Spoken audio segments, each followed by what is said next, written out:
I wanted to come in here and talk a little bit about Banned Book Week. I haven't seen so much online, celebrating or highlighting the fact that it's Banned Book Week right now. So I'll just kind of go over what it is, like as if I were teaching it in my classroom.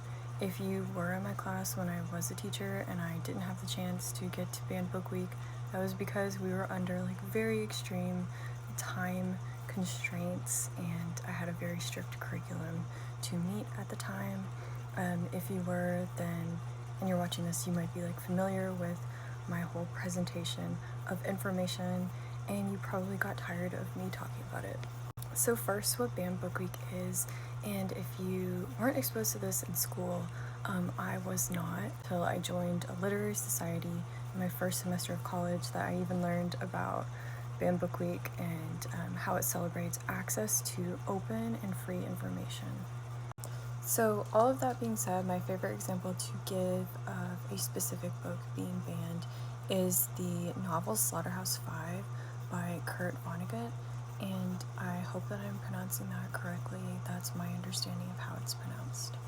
So in the year 1973, there was a high school teacher in North Dakota who was prevented from teaching Slaughterhouse-Five, and the head of the school board named Charles McCarthy, he worked to burn every copy that the school had of Slaughterhouse-Five in the school's furnace.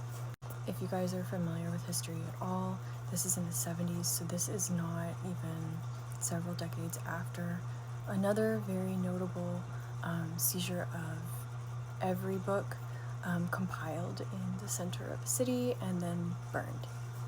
Eventually, news of his book being burned did reach Vonnegut, and he responded with a very notable letter. It's titled, "I Am Very Real," and he wrote this to the Drake School Board, and I'll just kind of not read the whole thing, but I'll kind of go over the highlights of this letter because it's very interesting and very relevant to the political atmosphere of today. So Vonnegut begins his letter by addressing the chairman of the Drake School Board. His name is Mr. McCarthy, and he states that there are many books that have been burned in this sort of infamous furnace of the school. And one line that he kind of begins with is that the news from Drake indicates to me that books and writers are very unreal to you people. I am writing this letter to let you know how real I am. So then Vonnegut goes on to state that he and his publisher have not conducted or scheduled any interview to discuss the issue of his books being burned in this furnace at all.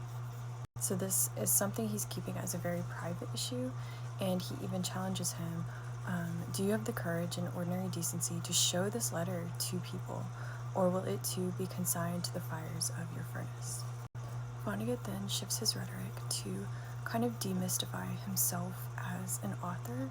So now he's going to speak on the fact that I'm a strong person, I'm 51 years old, I did a lot of work as a farm boy with tools, I've raised 6 children, they've turned out very well, I am a former combat infantry veteran, removing the veil that the chairman of the school board believes that he and other writers, their ambition is to poison the minds of very young children.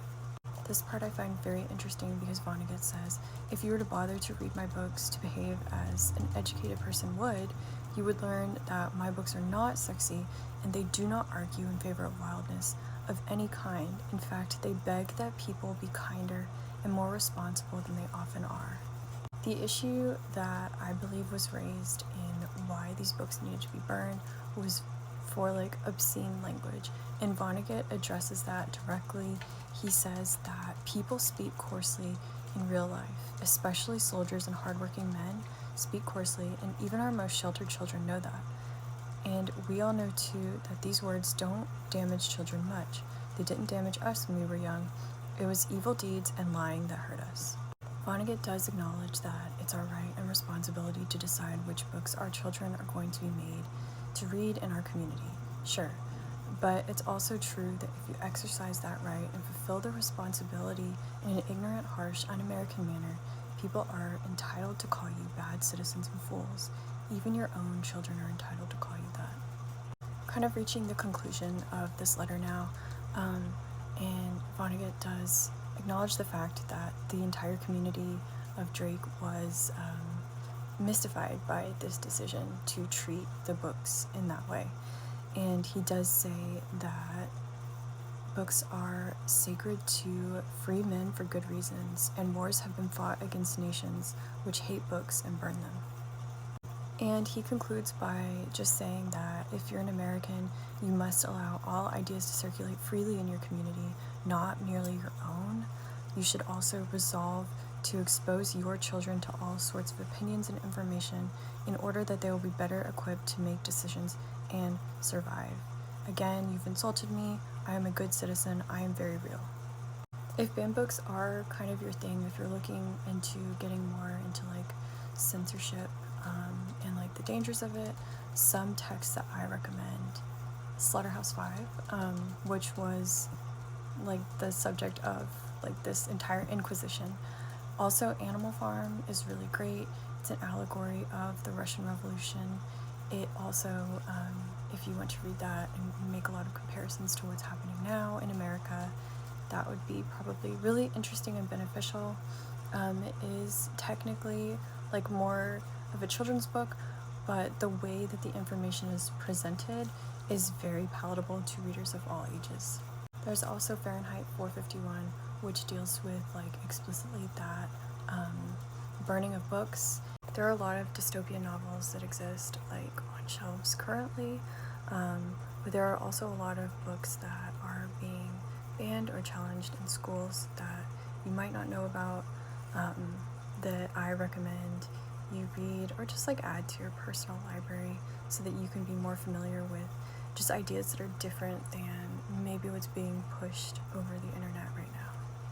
There are so many examples of books where authors have grappled with like this horrific idea and meant to condemn it, and then the book itself becomes condemned.